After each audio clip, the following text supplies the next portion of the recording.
Slayers are a huge part of Skyblock, and they can be insanely difficult. Here's how to progress. To start off, I'll talk about Zombie Slayer. You probably don't want to get into Slayers until you have at least the Glaciate armor with a Raider Axe. With this setup, you could easily slay tier 1 and 2, but 3 might be a bit more challenging. If you can't yet do tier 3s with this setup, either forage or farm kills on your axe. With a few talismans and a decent axe, you'll be able to do tier 3s. Next is tier 4s. You're going to want dragon armor to do tier 4s, and some sort of decent melee weapon. If you have a good Raider's Axe, then you will be able to do tier 4s with this weapon.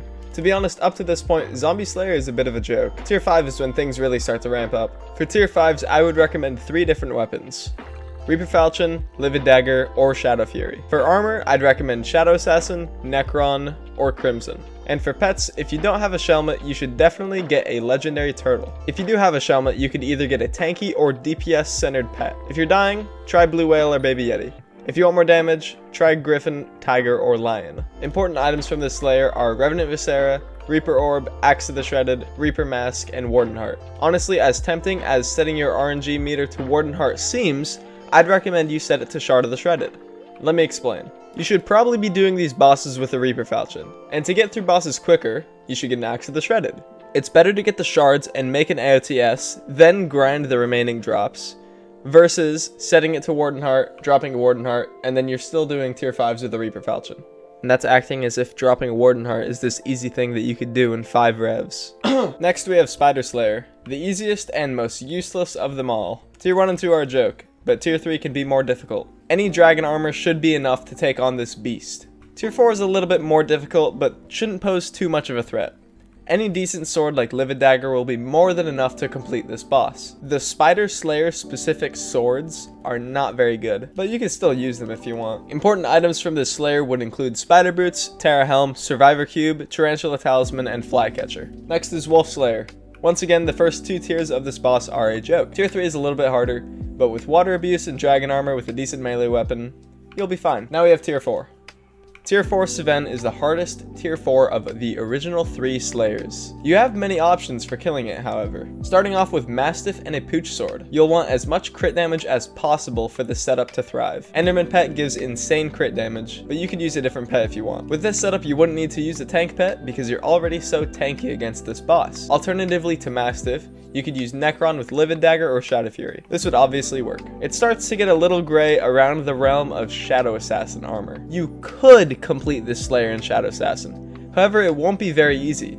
You'll find yourself taking a lot of damage, and your zombie sword will probably run out of uses very quickly. Important items from this Slayer are obviously all of the power orbs, the Hunter Talisman and Red Claw Talisman progressions, and Mastiff with Pooch Sword. Now we have what I know everyone has been waiting for, Enderman Slayer. Enderman Slayer is ridiculously hard, and you need a lot of things before even attempting to get into this Slayer. I could not stress enough what I'm about to say anymore. Please, do not grind tier 1s. If your gear isn't good enough to consistently farm tier 2s, then you should not be doing Enderman Slayer. I see this time and time again where people just grind hundreds of tier 1s instead of waiting and getting the same thing much quicker through tier 2s. Now you might be wondering what armor or weapon to use for tier 2s.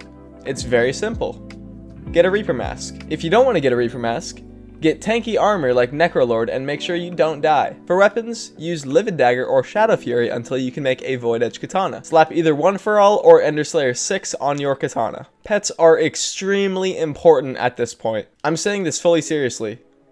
Start leveling up your rock. Rock Pet is genuinely insane for tier 2s. You take 30% less damage and deal 30% more damage and take no knockback. You don't have to use rock, but believe me, it will make this Slayer so much easier. I'd also recommend getting a zombie sword, some version of a healing wand, and at least a Mana Flux power orb. Once you have Void Edge, start grinding for Final Destination armor. The only issue with getting this armor should be the Null Spheres, as Redstone and Obsidian are very easy to get. Start by getting boots and work your way up. Boots, legs, chest, and lastly, helmet. Make sure to wear this armor when spawning the boss so you get free kills on it. Next thing you should grind for is the Lesser Soulflow engine.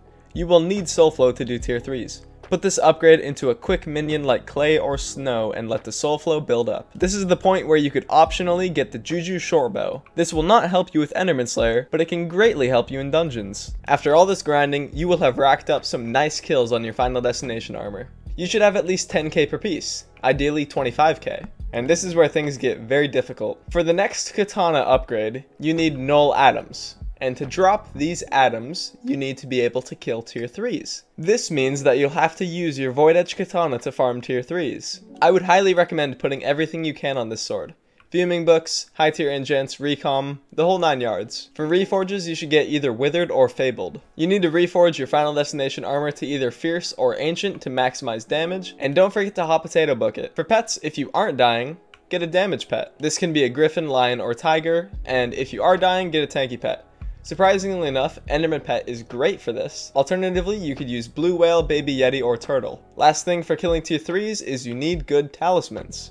Aim for at least 500 magical power and ideally more. Now for tier 4s. Get an Atom Split Katana. Optionally, you could put one for all on it. Your armor needs around 50k kills. Overflux and Ender Artifact are optional, but you probably need at least one of these to complete this boss. Make sure to have a Wand of Atonement, something that summons mobs, a zombie sword, and at least a mana flux. Optionally, you could also get a soul whip for extra mana during hits phase. For pets, you could either use Baby Yeti, Blue Whale, or Turtle, but Baby Yeti seems to be the best of these. With this setup, I pray that you will be able to kill this boss and get those sweet magic find drops. And I think that about wraps up Enderman Slayer. Now, unfortunately, I'm not going to be talking about Blaze Slayer in this video, for 2 reasons. First of all, this video is getting pretty long. At least for me. Secondly, I don't know enough about Blaze Slayer. I'll just be honest. I haven't done very much Blaze Slayer. So until I know more about Blaze Slayer, I'm going to hold off on making a video about it. Anyway, thank you so much for watching, and I'll hopefully see you in the next one. Peace.